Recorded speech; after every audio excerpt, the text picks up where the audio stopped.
Dime a ver que lo que. We are back.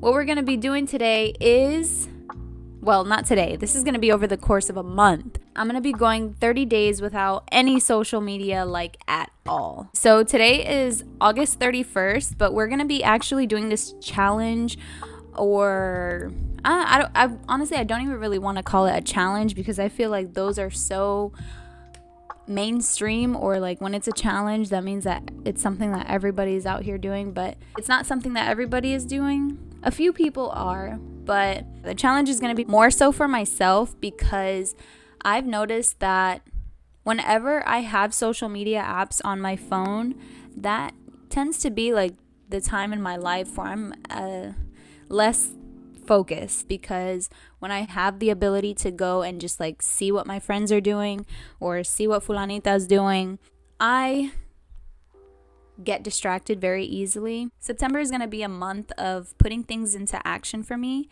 so the more focus I'm able to cultivate, then the less distracted I'll be from external sources, which could be honestly beneficial for me. Every once in a while, I think it's good to disconnect from social media, because it gives you a chance to live the life that is in front of you, not the one that you're seeing on a screen, and not the life that you're living for other people whenever they're posting everything that they're doing. It allows you a chance to actually focus on the days that are in front of you. Really dig deep and rediscover who you are, and like what are the things that you like to do. So yeah, this is going to be essentially a time where I get to do that for myself and really have no distractions. I already deleted the apps and everything off of my phone yesterday. So that was August 30th. This challenge is going to be throughout the month of September. And when you're seeing this video, it's already going to be probably October, to be honest. So, and since we're talking about the lives of other people, also plays into that is the opinions of other people. I'm somebody who is a very big people pleaser, and I'm also very empathetic and empathic, or I mean, that's kind of the same thing, but yeah, so I like to listen a lot to what other people say, and not that I like to, it's just a tendency that I have. I'm not saying it's a good thing, but taking that break from social media, I think it also silences those voices of all the other people that we're listening to on a daily basis. It gives us more time to do things that we actually enjoy, like I previously mentioned. And not only that, but gives you the privacy to do those things that you like to do without feeling like you're being watched by a bunch of other people, without feeling like every little step you take, like somebody's going to be there to judge you. And to be quite frank, if you're online, you are basically giving the entire world, giving the online space, especially if you're not on private mode, if you have your pages just public, you're giving the rest of the world a look into your life. And something about that, for me personally, just doesn't sit right with me. I don't think that everybody needs to know everything that I'm doing at every moment of the day. And I don't think that is necessary for me to be sharing everything that I'm doing at every moment of the day. But taking that little break from social media is going to allow me to recenter and actually remember that, you know, not everything needs to be public and shared with people who, at the end of the day, I love everybody and I care about everybody. I wish the best for everybody, but not everybody needs to be in my business, and I don't need to be in everybody else's business. We all have our own lives, and that's the good thing about maturing and growing up, is that you can give people love without necessarily having to be up their ass and knowing what they're doing at all times of the day. Thanks for coming to my TED Talk. Pero na.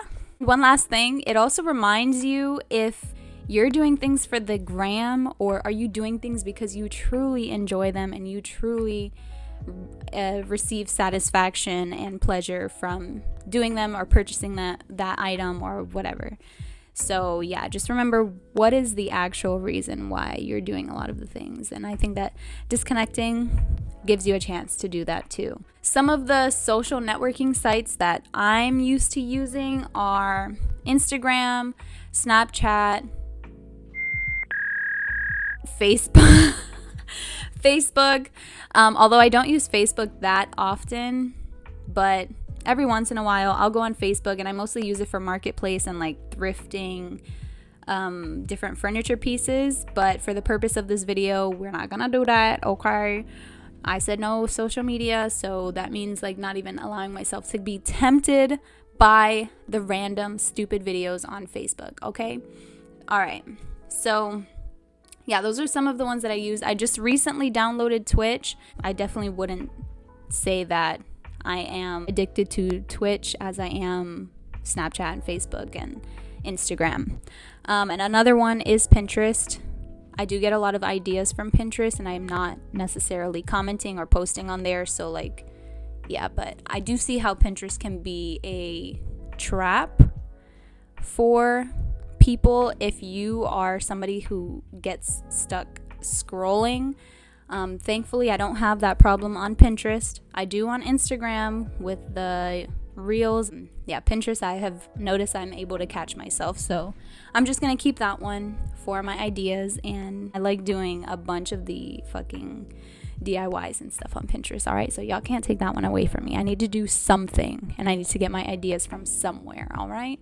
Maybe I'll do another video that's 30 days with no internet. So for screen time, I'm just going to put a little screenshot or recording of what my current screen time is and what my averages are for the week. And then we'll talk about what they were at the end of this 30-day journey. And like I said, I already deleted my apps and stuff yesterday, so this is the proof of that. It did not even feel that bad at all. Like, if you think you're gonna have withdrawals from deleting a freaking app, like, get over yourself, okay? Just delete it and see what happens. This is the 30-day self-growth challenge that I found. Nothing crazy, very simple. It's just a bunch of boxes that, in my opinion, I feel like if I do one of these things every day, it will help me feel more appreciative of myself. And they're all like very small things, like meditate for 5 minutes, buy yourself flowers, read 50 pages of a book, create a mood board, wear something that makes you feel good. Just those types of small actions that we can take that show, you know what, girl, I know you like this thing, and I know that doing this makes you feel this certain kind of way. It brings you positive feelings. It makes you feel good about yourself. So if I show myself that I can take 30 minutes for me, then I feel like that helps you whenever you are wanting to give to other people, especially for my people who love to help or my people pleasers. You can't give to other people if you're empty from yourself. And to bring it all back and tie it together and make it make sense, the whole purpose of self-growth is, of course, for ourselves, but in my opinion, I think it even goes a little bit deeper. To say that self-growth is only for myself sounds pretty narcissistic and egotistical, if you ask me.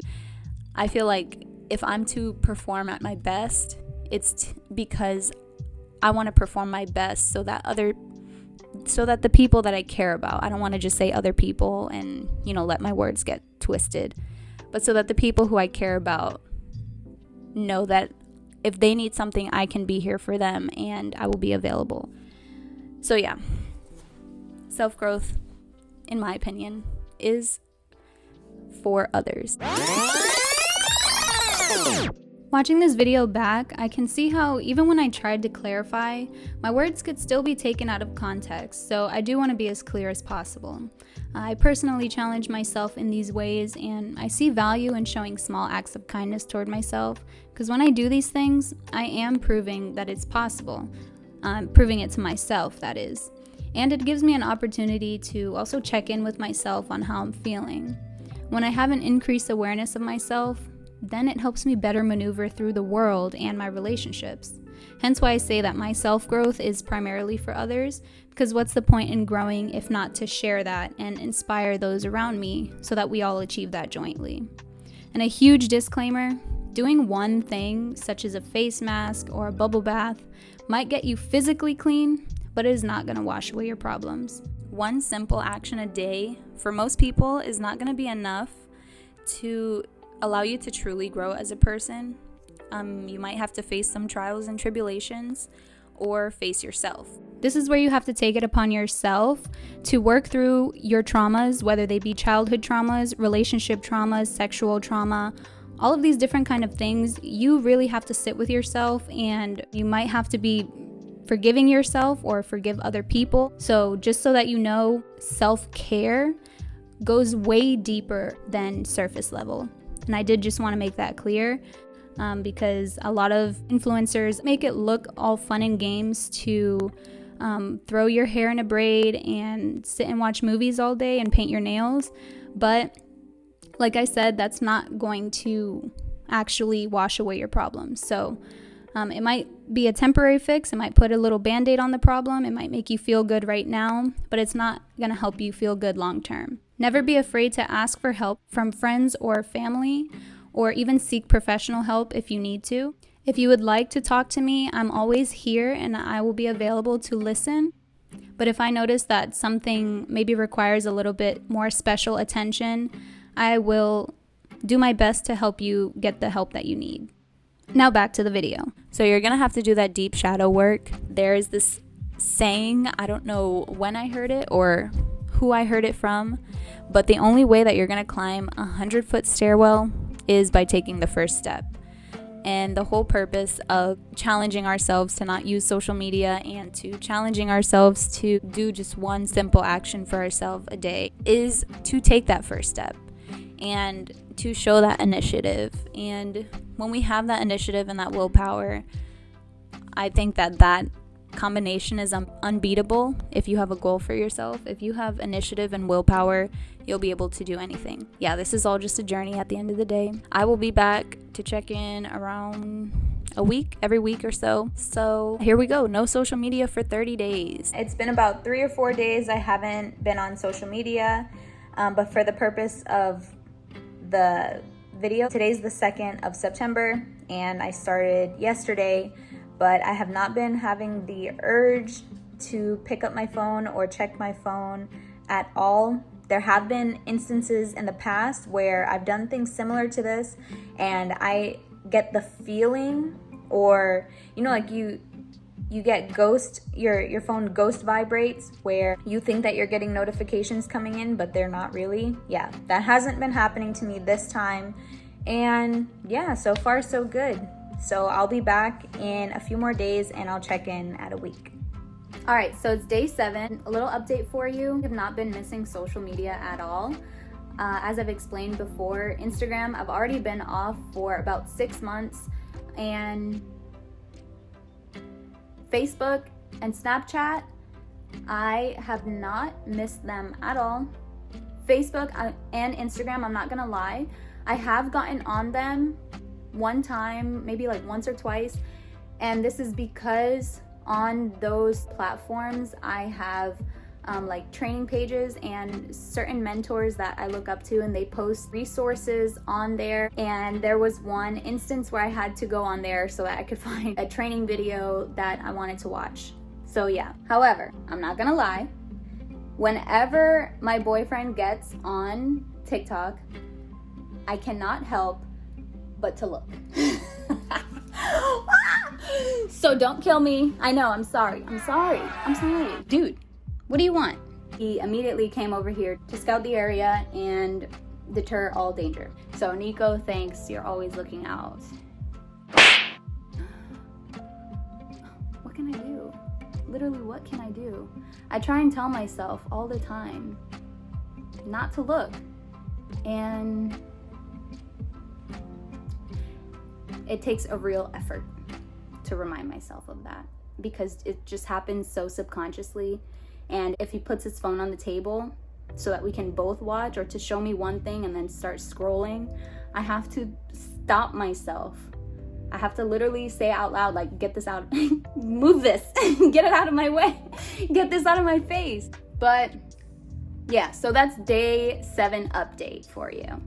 We officially made it to the halfway point.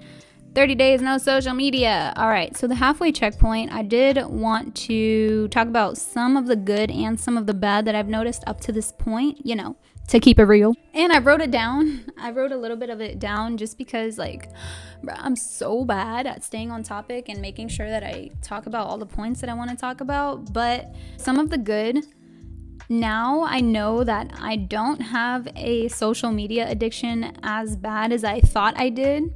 And I mean, even if I do, it is very easy to do a dopamine detox where you can lower and or reset your brain's levels of dopamine to kind of like bring that baseline back down, because from using social media, that is like a constant dopamine rush from the constant likes and follows and comments that you are getting from people.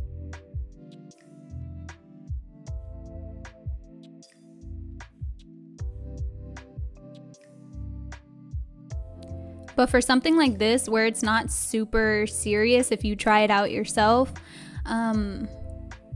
anecdotal evidence, I mean, shit, that works for me. I would imagine, however, that if a study was performed on the effects of a dopamine detox, I feel like the results would be kind of similar to that of an alcohol study. I mean, of course, when you drink alcohol, you start to feel a little bit of a buzz, and the more and more that you drink alcohol, your tolerance goes up, especially over an extended period of time, like months or years or whatever. So your body becomes used to having a certain blood alcohol content level, and thus it increases your tolerance. Where I was going with that with the dopamine detox, I feel like if you take a little bit of time to step away from social media and like all the likes, follows, comments, shares, all of that stuff, it kind of helps bring you back down to earth.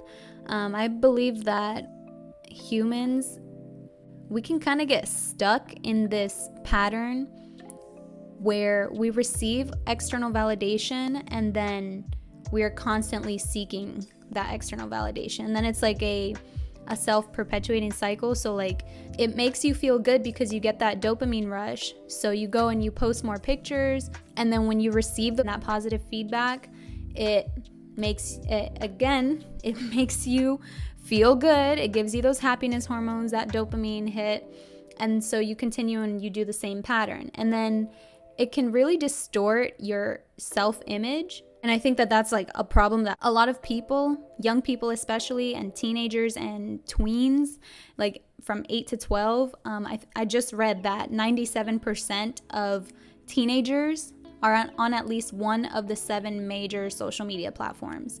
97%, that is actually insane. And 95% of American teenagers, which by the way, this study was done on American teenagers, but 95% of them have access to a smartphone. So obviously if you have access to a smartphone and you're a teenager, you're going to be curious, you're going to want to get on all of the sites that you see the influencers on, you see the major YouTubers on, and things like that.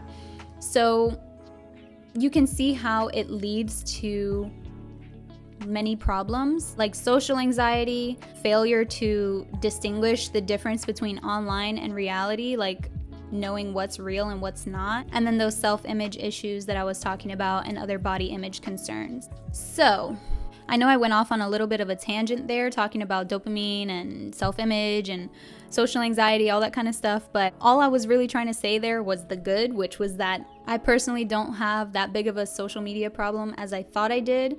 And if I do, or if anybody does, it is a pretty simple fix to bring your head back down out of the clouds if you're somebody who's used to getting a lot of likes or a lot of comments or just that ego boost. So yeah, but some of the bad that I noticed up to this point is that the less that I'm glued to my phone, the more I realize that everybody around me is glued to theirs. Because obviously if I'm not on my phone scrolling or watching reels or watching TikToks or whatever, I usually have my phone on the table or face down if I'm with other people. I'm not anybody to tell you what to do. If you want to keep using your phone, if you don't, or if you want to keep using the apps, or if you don't. But it just makes me wonder, in what direction are we heading as a society where 95% of teenagers already have access to a smartphone and 97% of them are using these social media platforms. It just makes me really think, like, if we keep going in the direction where we're going, I don't know. Maybe this is me being like pessimistic, or maybe it's actually realistic. But if we keep going in this direction, I feel like nobody is going to be able to tell the difference, especially young teens who are going to become the next generation of adults. Their values are going to be all messed up, and people are not going to know the difference from online and what is entertainment and what is purely entertainment versus what are the things that we should be focusing on and paying attention to and bringing light to.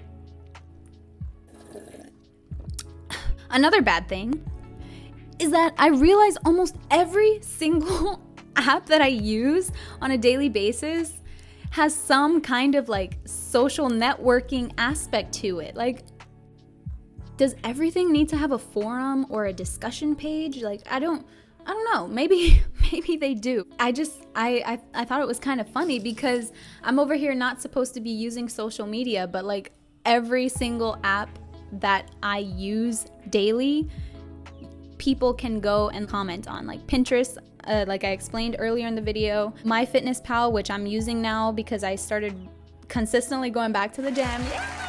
And even the app that I track my freaking period on, which, I mean, hey, I've looked at some of the discussion posts on there, and to be honest, like, they're kind of helpful, and it's good to know that there's a community of women who are obviously have their menstrual cycle and go through all different kinds of things, and it's just like a place where I can get the sex ed class that I never got when I was in 5th grade. So thanks to the school district here. Really appreciate that one, guys. You did great. All right, so I think that's enough talking for the halfway checkpoint. Hopefully I didn't ramble on too much. I probably did, but I'll see you guys again in another week or so. All right. Woo-woo! Day 21. So this is the 3rd check-in.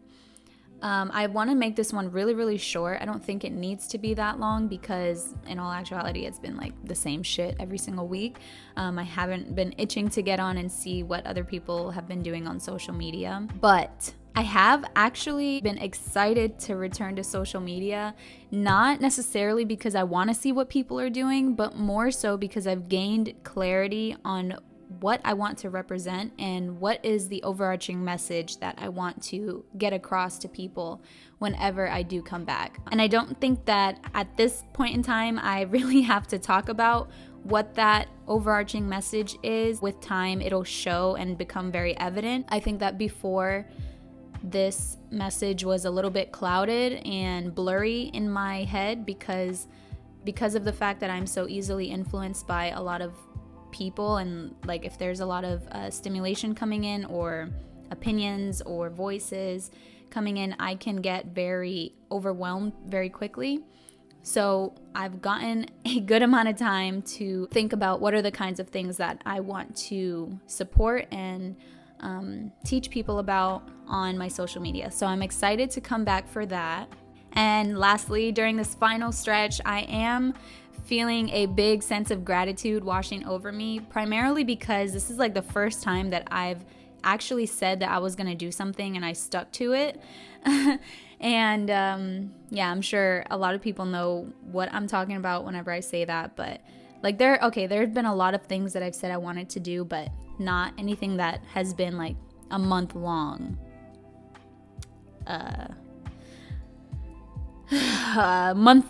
event. Also, because of that, I'm very thankful for myself for doing it and sticking to it and saying that I was going to do it. Because if it weren't for this, I really feel like I wouldn't have gotten that focus that I was talking about at the beginning, because I would still be very distracted. But like, I'm pretty clear on what I know I have to do now. So I'm excited to just take action from here on out. Like I said, again, September was going to be a month of putting things into action for me, and I am very happy to say that we've gotten the ball rolling. So that's it for my week 3 check-in. This is the final stretch. I'm almost done, and when I come back, I'm so excited. I am going to be doing things very differently from how I've done them before on social media. So yeah, That's it. Week 3. Peace out. Oh my God. It's been so long. Okay, so I clearly messed up the order for my check-ins because it is literally November now. So I'm sorry. This video was supposed to have come out in October, and the 30-day with no social media was for the month of September. But yeah, it's November. So yeah, that's life. Regardless, I still went the entire 30 days without social media, and I do still have some updates. Like, overall, I'm just gonna get right into it. Overall, it was not a hard thing to do at all, and in fact, it was actually something that was enjoyable for the duration of time that I did it, because I feel like I had a lot more time. I wasn't distracted. I wasn't, I was still on my phone and things like that, just because I feel like the direction in which we're heading as a society, like, it's just going to be so hard to do things or create a business if it's not digital, or like if you don't have that digital presence as well. So there's that. I do still have my same beliefs about social media. However, I have also learned that, we have to adapt. At the end of the day, if you want to grow yourself or grow a business in some kind of way, you have to look at the trends. The only thing that I could say is that we either adapt or we get left behind. So although my run without any social media was good, the direction that I want to go personally, and of course this is all like my own personal experience, but the direction that I want to go in, I do want to have a wide reach, and being online, that ultimately is going to be what helps me achieve that the best. So that being said, I am still very thankful and very grateful to myself that I did this, because I got a lot of insight from it, and I think that if I didn't, I wouldn't have come to those conclusions that I was just saying. But I think that it's good to disconnect from social media every now and again, just to come back to the life that is actually in front of you, and not on a screen that somebody else is living. And a really big point that I can't ignore is that if I am going to be online, I have to be a creator and not a consumer. Again, that is just for my specific goals. But I do think that there's a lot of good things that come out of social media. I can't lie. Like, being able to connect with so many people and being able to reach so many people, as well as being able to learn from all the people and all of the information that is out there. So social media, I think, to me is like, it's kind of like money, where in itself it's not bad, but the way that we use it can be bad if we don't control ourselves. Our actions become more destructive, or they do more harm than good. So that's kind of what I was getting to with the whole trying to be more of a creator than I am a consumer. Maybe like 70-30 or 80-20%, kind of ratio. But to not make this so long, I really did enjoy having that time without social media. I feel like I now have a different lens that I can see through, because I was just so like in the entire mix for 6 years of my life, or 7 years. It's kind of hard to see things from a different perspective, but again, when you give yourself the chance to, then a lot of realizations will come to you. So that was all that I had for this video. I really hope you guys enjoyed it. If you have any questions about anything specific, definitely be sure to leave it in the comments. I'm really interested to hear what you guys thought of this, or if you've done something similar before, or if you're thinking about doing it. I want to know what your thoughts are. So be sure to leave a comment down below and like this video if you like this video, or leave a dislike. You know, that's okay too. That helps me. That still helps me learn what are the kinds of things that you want to hear about, or that you enjoy watching on my channel. Oh, share this video with your friends if you found it helpful. Share it on your Facebook, Instagram, on all your social medias. I know we're talking about going without social media, and now I'm asking you to share on social media. But still, if you have received any value from this video, be sure to share it with your friends and family. And I will see you guys on the next video. As always, I appreciate you. I appreciate life. Y hablamos el martes. Deuces.